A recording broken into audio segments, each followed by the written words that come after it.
everyone, and welcome to the History of the Stuart Age on YouTube.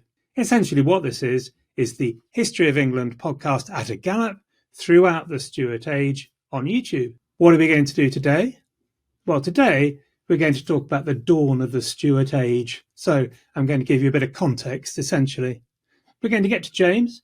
We're going to talk about what he was like in Scotland, the kind of king he was, the sort of things he started off doing when he gets down to England. But before we get to that, we're going to give you more context about Europe, because, of course, the North Atlantic archipelago, that is Ireland, Scotland, England and Wales, are all part of the same culture of Europe. They're affected by it, they frame it, and all the rest of it. So it's really important to know what's going on the continent. So then we're going to start there, then we're going to talk about James and possibly end with an explosion, or possibly not. We'll see. Okay? That's enough talking from me then. Let's get into the Europe of the 17th century.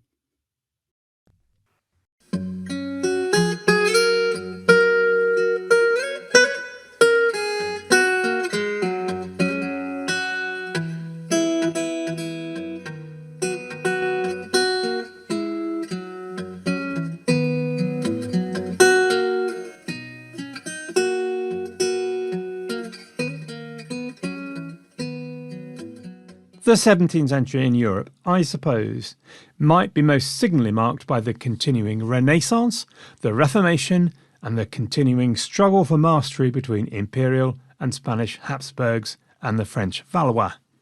Of the Renaissance, I deeply regret that I will be saying almost nothing in this episode, but you might like to hear about Elizabethan and Jacobean theatre, and if you do, then there are 3 episodes, 344 to 346, where I talk about that. You can go there. And I talk a titchy bit about the start of the scientific revolution in episode 322. But let us talk now about the Reformation. The first phase of the religious wars and debates were traditionally brought to a close by the Treaty of Augsburg in 1555, on the principle that while religious toleration is a dreadful idea, we need to stop killing each other, and each prince now may choose the religion of their own country. Cuius regio, eius religio. So, it resolved nothing, with the possible exception of the Dutch Republic, where a more genuine toleration does begin to appear. It just put things on hold. The spread of Protestantism for a while seems absolutely unstoppable, despite the reaffirmation of Catholicism at the Council of Trent in 1564. But actually, around 1583, a German territory for the first time fought off an attempt to be converted to Protestantism, and the tide begins to turn somewhat. Effectively, though, what happens in the 16th century is that the confessional lines of Europe are drawn a lot more clearly. A new Protestant creed appears, Calvinism, alongside Lutheranism, and Catholicism is more firmly defined at the Council of Trent. So all of this means, sadly, that there are fewer grey areas. It becomes harder to live and let live with a bit of slightly dodgy doctrine to smooth over the differences. It actually makes the war harder and more brutal. Now, another couple of features of the Reformation in Western Europe that are particularly important for the 17th century story. One is the legacy of the French religious wars, which had racked France from 1562, only coming to some sort of truce, shall we call it, in 1598 after Henry IV, the Protestant leader, had converted to Catholicism, having won the throne, because Paris, he said, is worth a mass, and he's got a point. And he assured then security for the country's 1 million Calvinists through the Edict of Nantes. Yet the divisions essentially remained, though inaspic, especially as Henry's successor, Louis III, and his chief adviser, Cardinal Richelieu, tried to unwind some of the problems of this state within a state of the Huguenots and assert the central power of the monarchy, of which a bit more when we talk about absolutism. The English will become fixated by the fate of their co-religionists in France, the Huguenots as they're called, particularly as Louis and Richelieu try to break the power of the Huguenot stronghold at La Rochelle on the west coast. We're going to hear quite a bit about that. Another thing you need to hold on to is that the Habsburgs remain staunchly Catholic and champions of the papacy. There are two branches of Habsburg, as it happens at this time: the Spanish half, within which lies the Low Countries, Spain and all the overseas colonies, and the Holy Roman Empire, the imperial bit, centred on Vienna and Germany. Now, both these empires have different focuses. So the empire, for example, is more than a little distracted by the threat from the east and the Ottoman Turks. But the empire and the Spanish Empire remain very conscious of their shared lineage and combine in being the shock troops of the Tridentine Catholic Church. For Spain, their overseas possessions generate enormous wealth, but also enormous commitments and expense. And the big one, the conflict which drains away their lifeblood and will effectively end their superior status as Europe's leading power before the mid-17th century, is the continuing conflict in the Low Countries. The 80 Years' War, the long struggle for independence by the Dutch Republic between 1568 and 1648, sucks up Spanish goals, leaves them exhausted. This conflict is also of constant interest to the English, who get involved both officially under Elizabeth and privately as citizens go and do their bit for the Protestant Church. Where were you during the Reformation, Daddy? Sort of thing. By 1648 and the Treaty of Westphalia, Spain had held on to the southern part of the Low Countries, eventually what was to become Belgium, but was finally forced to recognise the independence of the Dutch Republic, who then were to continue to enjoy what became later known as their Golden Age.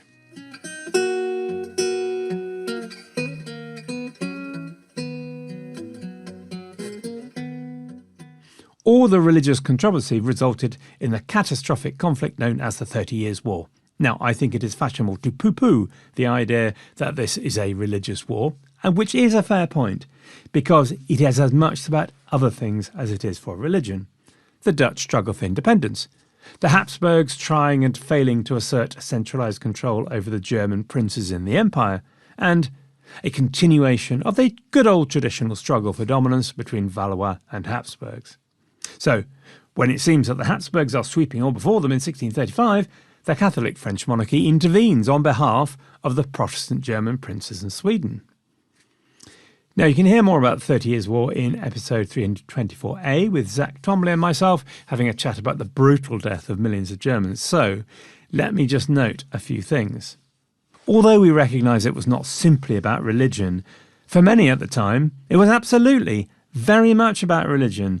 Tens of thousands of ordinary people go and fight to do their bit, English, Scotch and Welsh for Protestant forces, the Scots in particular, and many thousands of Irish go to the wars too, principally for the Spanish. What they see there, though, horrifies most people in Britain and Ireland, especially events such as St. Bartholomew's Day's massacre, where thousands of Protestants are butchered in France. They both fear what religious war can bring and feel slightly smug that it hasn't happened here. And you know what? They say smugness goes before a fall. Another impact I should briefly mention is a wave of witch crazes. Now, there are lots of reasons for witch crazes, of which one, but not the only one I need to stress, is rampant misogyny. I don't intend to go into all those reasons here, though I do have a discussion in episode 323, but it is notable that witch crazes tend to coincide with periods of great instability and the breakdown of the normal forces of public law and order, and that makes a big contribution in Germany during the 30 Years' War, where crazes are particularly virulent, and in Scotland, and indeed England also has the odd upsurge, notably in 1644 during the English Revolution. But maybe the biggest story about the 30 Years' War is that the continuation of warfare is part of the military revolution, which has far-reaching consequences for European and indeed for world history. Constant warfare demands a lot of money, and it gets more and more expensive as technology grows with the use of gunpowder and massive great big walls for fortified towns. So private citizens, however overmighty they might be, really can't hack it anymore. Warfare becomes the preserve of the state. And to compete with each other, states need to organise. They need to tax the living daylights out of their citizens. They need to strictly govern and organise them. They need to get that population working behind what is becoming a national effort. Not just the pastime of warlords and kings as it used to be, looking to fill a lazy Sunday afternoon with a bit of light pillaging. It is one of the reasons for the growth and definition of the nation-state, and is one of the reasons for the growth of absolutism. In France, in particular, it was very quickly decided that really it was no good asking the myriad of provincial estates if they wouldn't mind pretty please giving the king a few coins so he can go and conquer northern Italy. So those estates are no longer called and they no longer meet, and taxation is just levied using prerogative central taxes like the gabelle, the salt tax. The power of the king is declared to be absolute, most famously later in the century under Louis XIV, of course, as Je suis le roi, but it is earlier, under Richelieu, that France really centralises.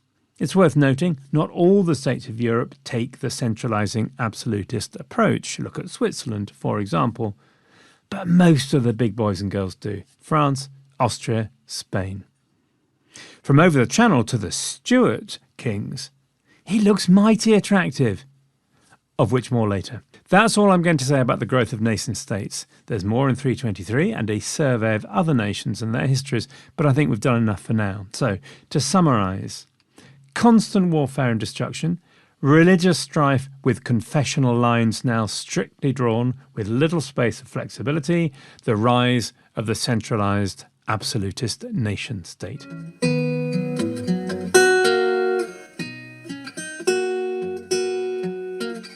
This summarisation business is hard, really hard. So much said, so much left unsaid.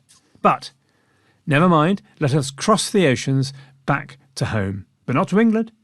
First of all, to Scotland, because as is probably emblazoned on your heart, in 1603, off to heaven flew Elizabeth's spirit free. She croaked, essentially. Clogs were royally popped, and the heir was her cousin, James Stuart VI of Scotland.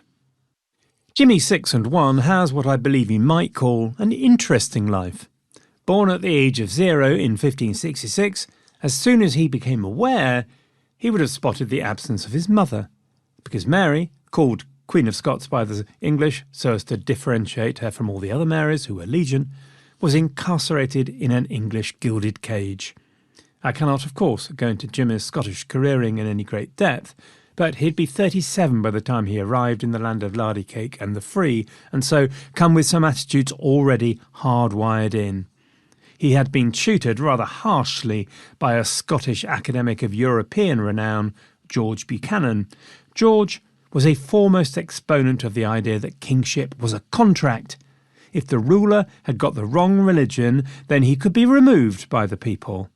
George had beaten his young charge in teaching him, and James would have nightmares about that until his dying day. And that might partly be the reason why James appeared to have reacted very strongly against Buchanan's teaching on the contractual kingship thing. In 1599, therefore, James had written a book for his son and heir, Henry.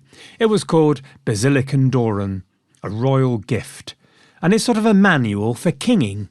In super summary, kings are appointed by God and that was that. Don't listen to people like George, just listen to your conscience, because that's God speaking.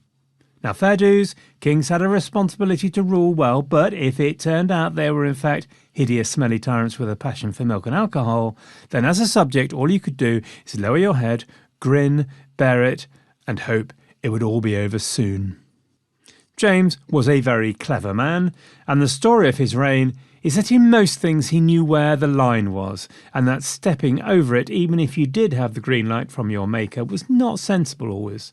His son, not Henry, the other one, the martyr Charles, his son would not possess that innate good sense. And there will be trouble as a result. But anyway, James is a clever chap. And he's something of a Renaissance man. He had the good sense to detest the new habit of smoking, something I never had the good sense to detest, sadly for my lungs. He wrote a book on witchcraft, and he wrote poems, some of which Jenny Wormold thinks aren't half bad. And she should know she has the mind like a bacon slicer that would put Miss Marple to shame. Jimmy, though, has been the victim of a hatchet job by one of his haters, one Anthony Weldon, who wrote things like him being the wisest fool in Christendom, having a tongue too big for his mouth so that he slobbered, and that he kept fiddling with his piece of cod. The trouble with such mud is that A, it sticks, B, it's fun, but C, it ain't necessarily so. James came to England very experienced at kinging, as I say, and he had a good CV. He'd had a terrible time as a young un being kicked around by the nobles who had kicked his mum out of Scotland, but had very convincingly re-established the authority and reputation of the monarchy in Scotland, and he played that traditional role of a successful Scottish monarch as a fair arbiter who sat above faction. He also married very well, namely one Anne of Denmark. So pleased was James with such a prestigious match that he went and picked Anne up and brought her home himself, which was very gallant of him. And reportedly, on meeting her, he, and I quote, kissed her in the Scottish fashion in spite of her protests. I'm hoping that wasn't what used to be known as the Glasgow kiss. Anne of Denmark would play a major role in advancing the prestige of the Scottish monarchy and indeed the English monarchy. She was of royal blood and thoroughly cultured, leading a court renowned for its masques and its music. She and Jim got on tolerably well, although later they began to get quite distant as James focused on his young men. Anne and James also, though, had 7 children, which had not previously been much of a talent in the Scottish royal house, much given to dodgy minorities. If you want to know more about that, go to thehistoryofengland.co.uk and become a member, and there you'll find a history of Scotland. James's attitude to the nobility is therefore quite interesting. You'd think that he'd be a bit of Ginham, and he'd come down hard on any sign of backchat, but actually the lineage and status of his nobility was very important to him, and he tried hard to support them, since many Scottish nobles struggled with debt. James was therefore a very generous man and more than a bit financially incontinent, and so he shelled out money to his nobles and his chumps with gay abandon, which would cause problems. Talking of gay abandon, James had a manner with his friends that caused comment. He was very friendly, very touchy-feely, informal, and when he fell for someone, he fell hard. As a contemporary noted, the love the king showed was as amorously conveyed as if he had mistaken their sex and thought them ladies. Whether James was gay or not is moot, but probably. He also probably didn't go all the way, whether in the dashboard lights or not. He was always very affectionate, almost embarrassingly so at times, but hey, we're supposed to be in touch with our feelings, so let's see that as a positive thing. But he did fall for young men, and this became a problem. James was a sucker for favourites. As a young man, there was Esme Stuart, who became Earl of Lennox. When he came to England, he brought a young man called Robert Carr with him, and then, of course, most famously, he'd advanced the career of a handsome young lad called George Villiers, advanced him all the way to the Duke of Buckingham. Favourites, of course, were always a problem. They created jealousies amongst courtiers, they subverted the normal processes, they could become very corrupt, and by their close association with the king, their bad behaviour reflected on the reputation of that king. So, be careful of whom you choose if you're thinking of having a favourite, that's all I'm saying. One more thing before James rides into town. Religion.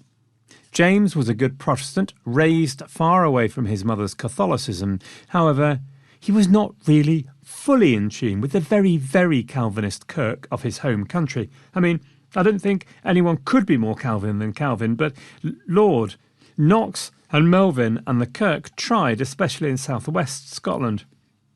But James was firm for some of the older traditions of the reformed Scottish Kirk, which the more extreme Calvinists in Scotland tried to pretend hadn't ever existed. Bishops, for example. So, although a good Calvinist, what I'm saying, James brought with him a dislike of the extremes, of the precise Puritans as much as Catholics, and his son would pick that up too.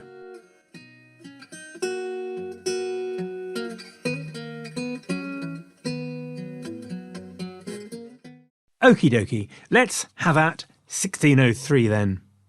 Now you might think that people would be a little wary of a foreigner taking over as king, but not a bit of it, or not at first anyway. On his way down south, people were smiling and waving, hey, and James smiled and waved right back, oh.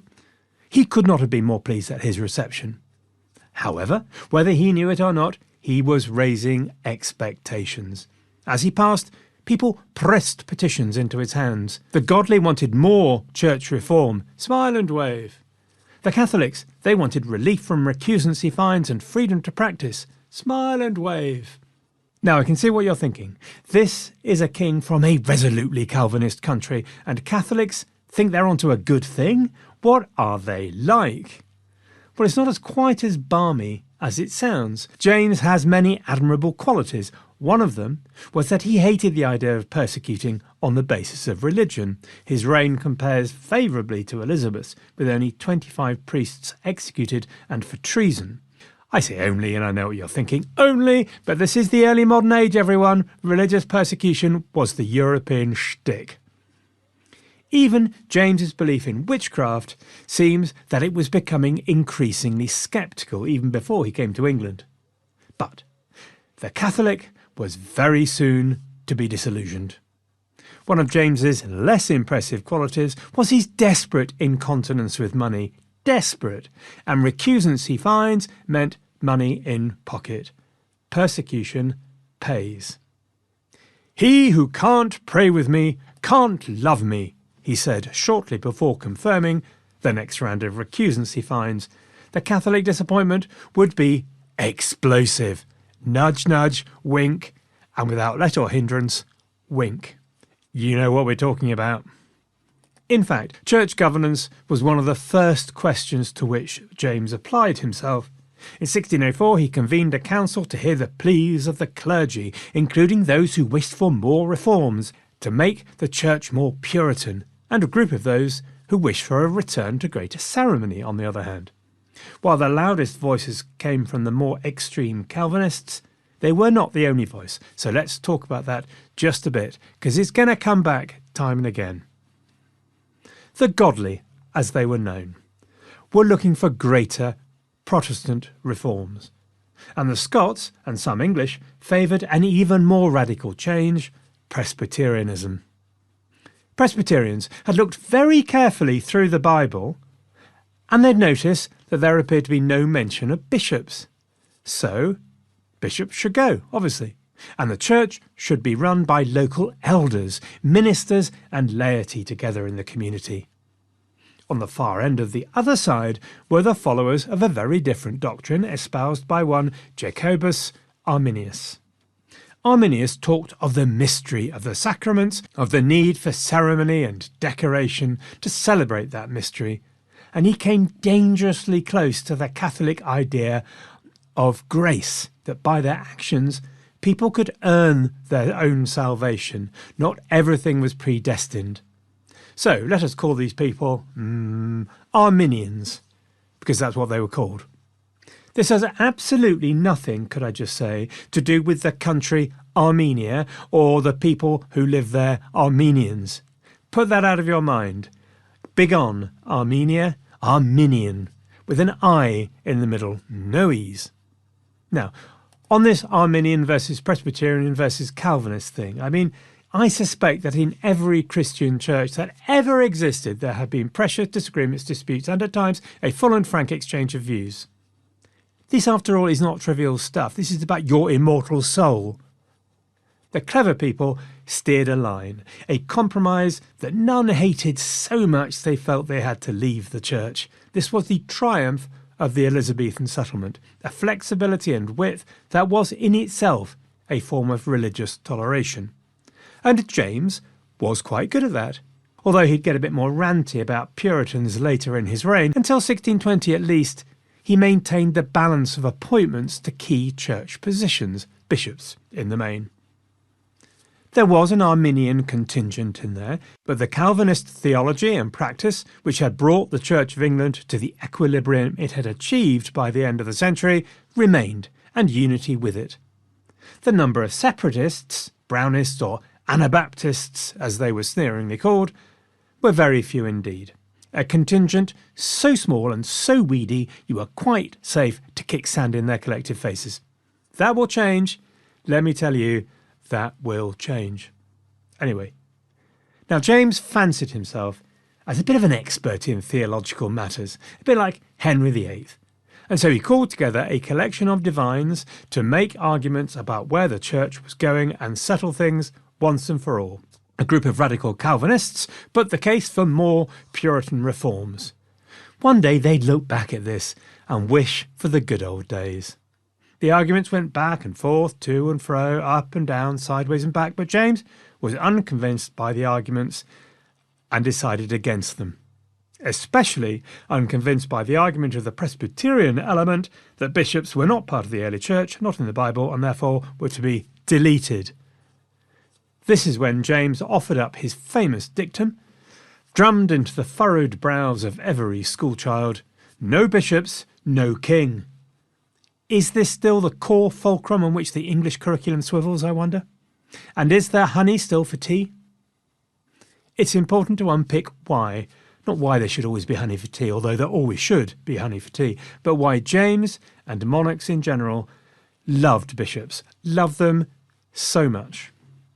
Putting aside any complicated matters of theology and the Bible and all the rest of it, bishops were the mechanism by which monarchs could both control and adjust church doctrine and enforce discipline and moral behaviour in the church and the community.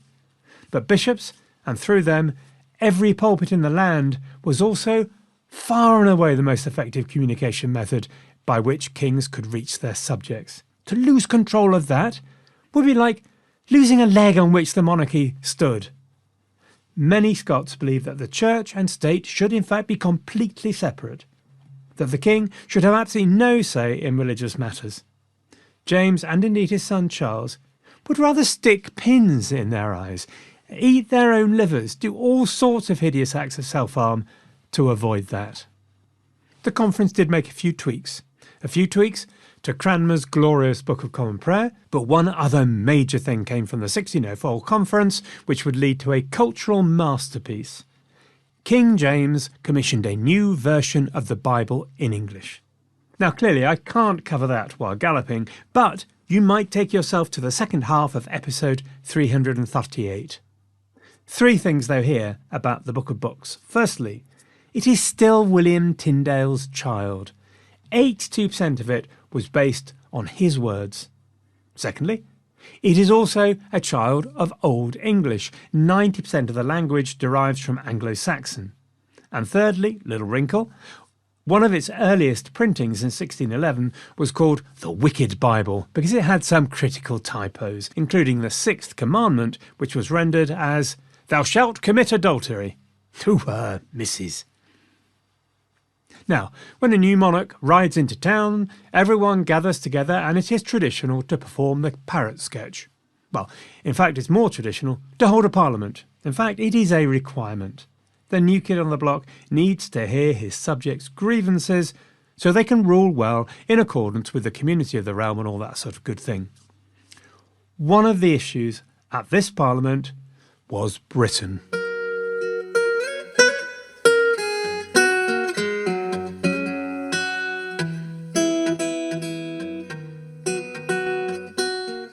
James was the king of England and Wales, Scotland and Ireland, and he had a vision. Unus Rex, Unus Grex, and Una Lex. One king, one people, one law. Just like a business that's brought itself a vibrant, innovative, proud and growing little business, he thought, of course, that he should shove them all together, economies of scale, efficiencies, that sort of thing. I mean, of course, the normal, inevitable result in business is that the thing that made those little businesses unique gets buried under the dead weight of bureaucracy and sameness and loses what made it special. But hey, things will be different this time.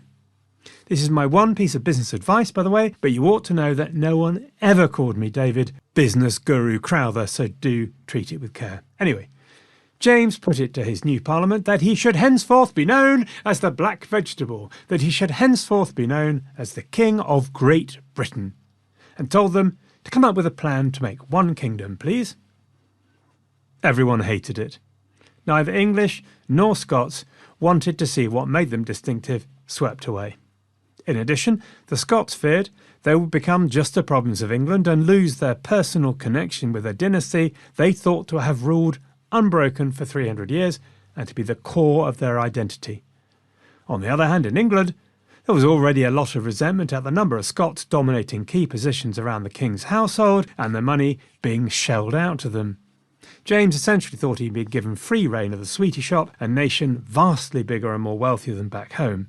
It's been estimated, for example, that your grandest Scottish magnate had an income similar to a member of the Yorkshire gentry.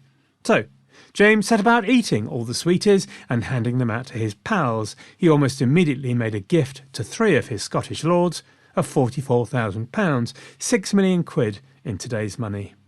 So Parliament said, no. I mean, that's an abbreviation. Parliaments didn't get to say no to monarchs in those days, but they employed the tactics of the teenager, essentially. They moaned, whined, sulked, threw up a myriad of petty objections until they wore the grown-up down, robbed them of the will to live, and they gave up. 4 things came out, though, of the initiative. The first flag of Great Britain is one of them. Then, a growing connection and convergence between the elites of England and Scotland that in the end, after 100 years or so, will win the day for James's shades. The third thing I'd pick is an end to the violence of the Scottish borders, which had blighted the lives of inhabitants on both sides of it for hundreds of years.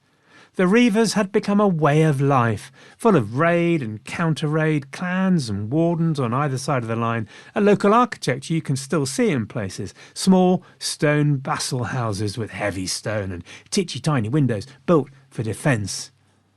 James took to calling them the Middle Shires, which speaks of his different mindset. A committee was set up. Law enforcement ensued, which could be pretty brutal, including, for example, the wholesale uprooting of the Armstrong clan, plonked down in Central Ireland, where the locals gave them such a kicking they essentially drifted on or back. And then fourthly, of course, an idea, the idea of Great Britain, which would percolate away like a long-term coffee maker. James's relationships with his parliaments will be a little tricky, and the problem that will plague them appeared in 1604, money, which is, as you know, the root of all evil, i.e. the king spent too much of it, and there wasn't enough of it. But it would take a few years for that issue to become dominant, actually, and initially at least, despite some grumbles, things in the kingdom seemed set fair, which was a triumph given how worried people had been about the death of Good Queen Bess. People had expected chaos and violence, decay and destruction. And one of the first things that helped, actually, almost immediately in 1604, although quite a lot of people objected to it, but generally had to be a good thing, James put an end to the seemingly endless war with Spain. England at last was at peace. And it is another of James's attractive points that he seemed genuinely uninterested in war, which is most unusual. Europe groaned continually under its weight. So we're chalking up good points for James. Black marks, though, black marks are on the way. Never fear.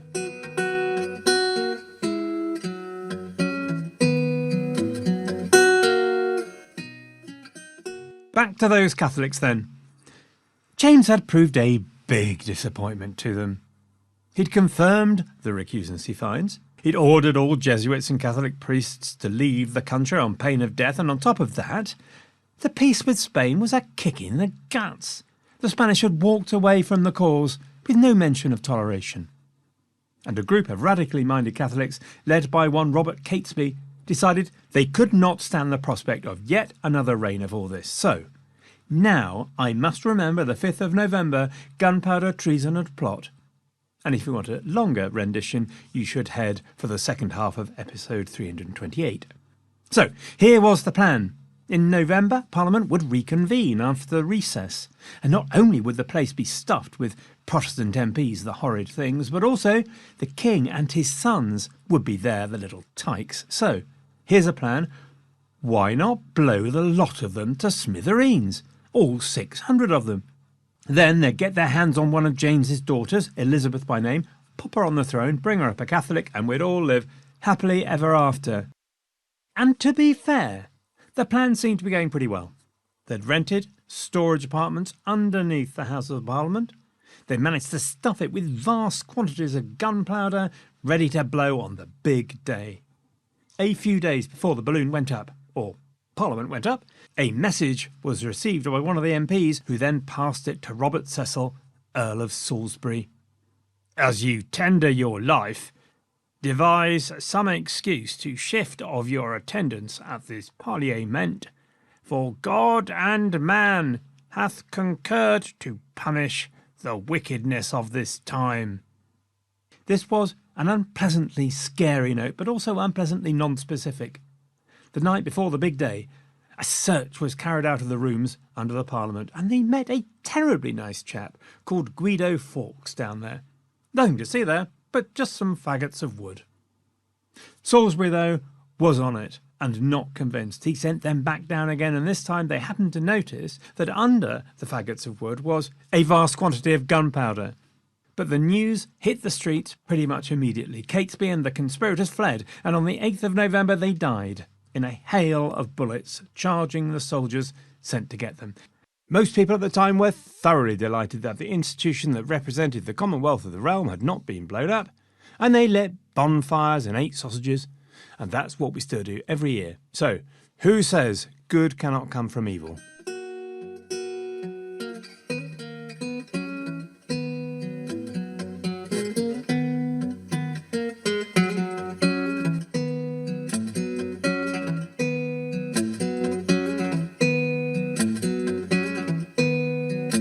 Right, I think that's a good place to leave it, don't you? I'm going to leave you with a lovely image of the English people having fun celebrating the survival of their parliamentary democracy. I'm going to give you an image of them burning things, blowing things up, which is obviously the right way to do things, and probably eating lots of sausages and drinking lots of ale as well, which is certainly what I do every year. So, what do we think of James then? What do we think of the start that he's made? Good, bad, indifferent? Honestly, I think he's made a pretty good fist of it. I mean, he's come down, he's resolved a few conflicts, like the Reivers, for example, or he's at least started, and that's a big win. He's popular. People have enjoyed seeing what he's done, and in the goodwill of the survival of the Gunpowder Plot, he's really popular, actually, so he's got a real opportunity. He's introduced some new ideas. This idea of Great Britain, wow, not working at the moment, but who knows, it might have its day, who knows. Also, he's maintained a balance in the church between Calvinist and Arminian, and that, ladies and gentlemen, that is not a small thing. That is quite an achievement. Another plot spoiler, his son's going to struggle with that one. Anyway, he's also commissioned one of the great works of the English language, which lives day to day in our language even now, the King James Version. So that's a bit of a triumph. He's doing well, and he's popular. The Sun King, that is James, then, is shining upon the sea, and he's shining with all his might, and he is making the billows smooth and bright, I would contend. However, those billows are going to get choppier. So the trouble with Jim, if I may call him Jim, is that he does like having a bit of a hoolie. He likes spending money, he likes handing out largesse to his noblemen, he likes a good go at court. So he keeps running out of money, and he keeps going to Parliament for money, or indeed just takes the money without asking Parliament, and Parliament is going to find that a little bit irritating. Now, just so happens that James is blessed with one of the great statesmen of English history, Robert Cecil, Earl of Salisbury, son of William Cecil. Robert Cecil has a plan. He's going to call that plan the Great Contract, and it's going to solve all the King's money problems and all Parliament's money problems too. We'll hear about how that goes next time. The other thing we're going to hear about is scandal, because there's going to be a massive scandal. Now, once upon a time, scandal stayed in court. What happened in court stayed in court. Actually, Elizabeth is extremely good at controlling what goes on at her court, but even when things do happen, it doesn't really get out into the public sphere. But things are changing. Literacy is spreading, the means of communication is spreading, printing is becoming more effective. People are talking about what goes on at court. Now, James always presented this view, and indeed monarchs have always presented this view of the court as the font of all virtue. This is where the best people go, the aristocrats, the real people who set an example to the common orders. People are beginning to wonder when they hear all this scandal stuff, is it actually the font of all virtue? Or is it actually the font of something rather more sinister? Is it actually the font of dodgy religious practices and scandal and corruption? There will be long-term consequences of that change. Okay, we're going to hear all about that on the history of the Stuart age at a Gallop. I hope you'll join me then. Good luck, everyone. Have a great week.